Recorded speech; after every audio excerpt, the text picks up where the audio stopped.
ये अस्थिरता, याद रखिएगा, सब कुछ विनाश कर देगी। इसलिए इसको जितनी जल्दी समाप्त किया जाए उतना अच्छा होगा। और इस तनाव को कम करने के लिए भारत को एक सकारात्मक भूमिका निभानी ही चाहिए। लेकिन क्या भारत खुलकर शांति बहाल करने के लिए बोलेगा, या हम एक बार फिर से अपनी नैतिक जिम्मेदारी से मुंह मोड़ लेंगे, जैसा कि हम आजकल हाल के दिनों में करते आए हैं?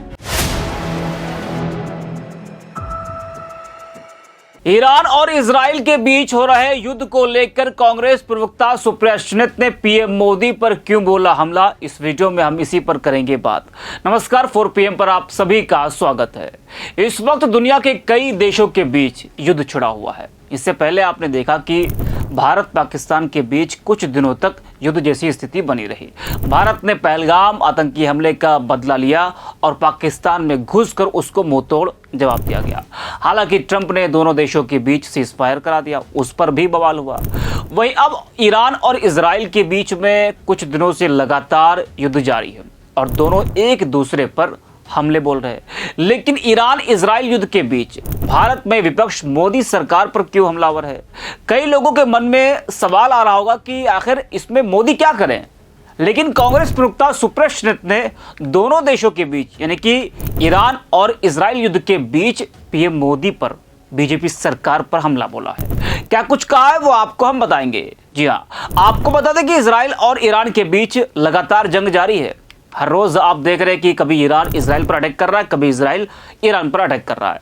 इस बीच दुनिया दो धड़ों में बटी हुई दिखाई दे रही है। इस मुद्दे पर सुप्रिया सुले, जो कांग्रेस की प्रवक्ता है, सुप्रिया सुले ने मोदी सरकार की विदेश नीति पर गंभीर सवाल खड़े कर दिए हैं। उन्होंने ईरान पर इजरायली हमलों का जिक्र करते हुए कहा कि ईरान पर अंधाधुंध इजरायली हमले और टारगेटेड हत्याएं इलाके का तनाव बढ़ा दिया है।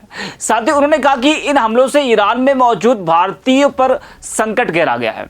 सुप्रिया सुले ने मोदी सरकार पर हमला बोलते हुए कहा कि ईरान में फंसे भारतीय मजबूर होकर सरकार से गुहार लगा रहे, लेकिन मोदी सरकार छोटे मोटे कदमों के अलावा कोई ठोस निर्णय नहीं ले पा रही है। उन्होंने ईरान इजराइल संघर्ष को तुरंत रुकवाने की अपील करते हुए कहा कि यह अस्थिरता सब कुछ बर्बाद कर देगी, इसे जल्द से जल्द रोका जाए।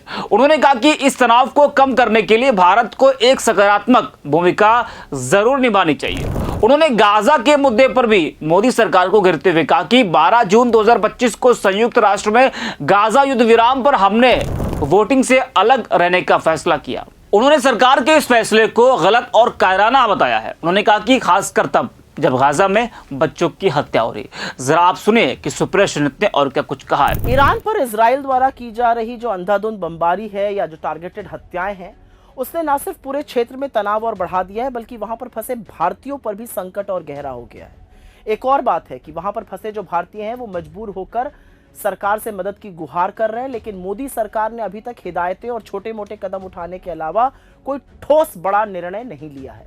यह अस्थिरता, याद रखिएगा, सब कुछ विनाश कर देगी। इसलिए इसको जितनी जल्दी समाप्त किया जाए उतना अच्छा होगा। और इस तनाव को कम करने के लिए भारत को एक सकारात्मक भूमिका निभानी ही चाहिए। लेकिन क्या भारत खुलकर शांति बहाल करने के लिए बोलेगा, या हम एक बार फिर से अपनी नैतिक जिम्मेदारी से मुंह मोड़ लेंगे, जैसा कि हम आजकल हाल के दिनों में करते आए हैं? याद ही होगा आपको, 12 जून 2025 संयुक्त राष्ट्र यूनाइटेड नेशंस में गाजा युद्ध विराम पर मतदान से हमने अलग रहने का निर्णय किया। यह गलत था, यह कायराना था, और खासतौर से तब जब वहां पर छोटे छोटे बच्चों की हत्या हो रही है। 180 देशों में से 149 ने युद्ध विराम के प्रस्ताव के समर्थन में वोट किया, 12 ने इसके खिलाफ वोट किया और 19 देशों ने वोट न करने का फैसला किया, जिसमें भारत के साथ Albania, Ecuador, Malawi, Dominica, Kiribati जैसे देश शामिल है। अब हम इनकी कंपनी में रहना चाहते हैं। भारत साउथ एशिया में, ब्रिक्स में और एससीओ में वोट न करने वाला अकेला देश है। इससे ज्यादा नैतिक पतन एक सरकार का और क्या होगा। और ये सोचिए, ये वो हमारा देश है जिसने डटकर गुलामी के खिलाफ लड़ाई लड़ी और आजादी हासिल करी। आज वहां की सरकार चू नहीं कर रही है। ये हमारी विदेश नीति पर भी बहुत बड़ा प्रहार है, क्योंकि इतिहास साक्षी है कि इंडिया हमेशा से फिलिस्तीन के साथ मजबूती से खड़ा हुआ है। 1974 में भारत फिलिस्तीन मुक्ति संगठन को मान्यता देने वाला पहला गैर अरब देश बना था। 1983 में जब नाम की 7 समिट हो रही थी तो हमने यासिर अराफात को इनवाइट किया था। 1988 में औपचारिक रूप से फिलिस्तीनी राज्य को हमने मान्यता दी थी। हमने हर बार विश्व में कहीं भी हो रहे अन्याय के खिलाफ मजबूती से आवाज उठाई है। और इसलिए भारत ने आजादी के बाद अपनी एक पहचान बनाई थी। वो पहचान असल में दुनिया की नैतिक धुरी है, सही और गलत का अंतर है। पर आज कायर सरकार और कायर नेतृत्व उस इतिहास को मटिया मेट कर रहे हैं। अब भारत इजराइल के आगे नतमस्तक है। एक ऐसी सरकार जो गाजा में छोटे छोटे बच्चों पर हो रहे जुल्म, अत्याचार और बर्बरता पर स्टैंड न ले सके, उस सरकार की ना सिर्फ आत्मा मर चुकी है बल्कि वो विश्व में किसी का भी नेतृत्व करने लायक नहीं है। फोटो खिंचवाना और लपक लपक के गले मिलने से थोड़ी दुनिया भारत की इज्जत करती है। दुनिया भारत के आदर्शों, हमारे मूल्यों, हमारे सत्य, हमारे साहस का सम्मान करती है। हमारा देश दुनिया भर में और देशों को अन्याय के खिलाफ लड़ने की प्रेरणा देता है, चाहे वो नेल्सन मंडेला हो, चाहे वो मार्टिन लूथर किंग जूनियर हो। आज वही देश, आज वही सरकार अन्याय के खिलाफ मुंह बंद कर चुकी है। यह पतन नरेंद्र मोदी की सरकार का है, वरना दुनिया के किसी भी कोने में छोटे छोटे बच्चे जला दिए जाए और हम चुप रहें, ऐसा मेरा देश है नहीं। लेकिन आज हमारे देश की बागडोर, आज मेरे देश की बागडोर एक कायर के हाथ में है। इस देश की नीतियां वो लोग बना रहे हैं जो नैतिक दिवालियापन का शिकार हैं। हमें गाजा में युद्ध विराम के पक्ष में वोट करना चाहिए था और हमें ईरान और इजराइल के बीच में हिंसा और तनाव को खत्म करने के लिए हर संभव प्रयास करना चाहिए। विश्व का नेतृत्व करने की अगर चाह है तो कायरों की तरह मुद्दों से भागने से या चुप रहने से बात नहीं बनेगी। मोदी जी, आपका नैतिक पतन मेरे देश का सिर नीचा कर रहा है। तो सुना आपने।